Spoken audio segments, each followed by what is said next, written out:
አንጋፋው የዝዋይ ሐመረ ብርሃን ቅዱስ ገብርኤል ገዳምና የሥራ አመራር መንፈሳዊ ኮሌጅ የበላይ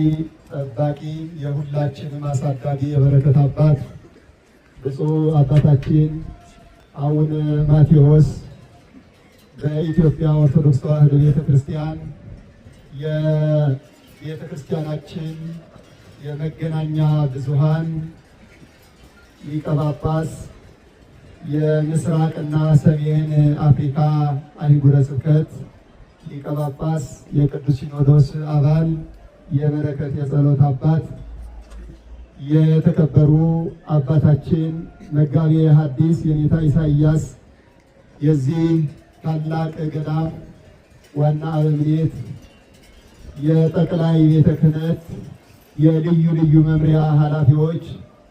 የሀገረ ስብከታችን የልዩ ልዩ መምሪያ ኃላፊዎች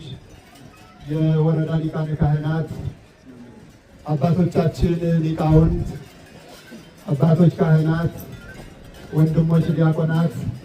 እግዚአብሔርን ብላችሁ ቸርነቱን ፈልጋችሁ ከሩቅም ከቅርብም የመጣችሁ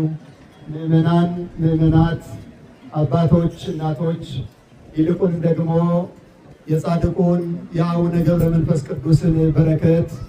ደጅ በመጽናት ለሁላችንም በረከት ለማሰጠት የተቀን በዚህ ስፍራ ከትማችሁ ስብሐተ እግዚአብሔርን የምታደርሱ መናንያን አባቶቻችንና እናቶቻችን በጥቅሉ በዚህ ስፍራ ያላችሁ ሁላችሁም እንደምን አደራችሁ? እንደምን አረፈዳችሁ? እንደምን ለዚህ ሰዓት ደረሳችሁ? ከሰማይ ምሕረትን አውርዶ ከምድር መዓትን አርቆ ሳንወደው ወዶ ሳንጠራው ጠርቶ በፍቅሩ ስቦ በረድኤቱ አቅርቦ በቸርነቱ ጠብቆ በዚህ ቅዱስ ስፍራ ተሰብስበን በረከትን እንድንቀበል ስሙን እንድናመሰግን ስለፈቀደልን ሕያው የአባቶቻችን የቅዱሳን አምላክ የእኛም አምላክ ልዑል እግዚአብሔር ስሙ ለዘላለሙ የተመሰገነ ይሁንልን። አሜን በሉ። አምላኬ በድንግልና ጸንሳ በድንግልና የወለደችልን ንጽሕተ ንጹሐን ቅድስተ ቅዱሳን ሰዓሊተ ምሕረት አቁራሪተ መዓት መዝገበ በረከት እናታችን እመቤታችን ቅድስት ድንግል ማርያም ስለ አማላጅነቷ ስለ ፍቅሯ ስለ ርኅራኄዋ ስሟ የተመሰገነ ይሁንልን።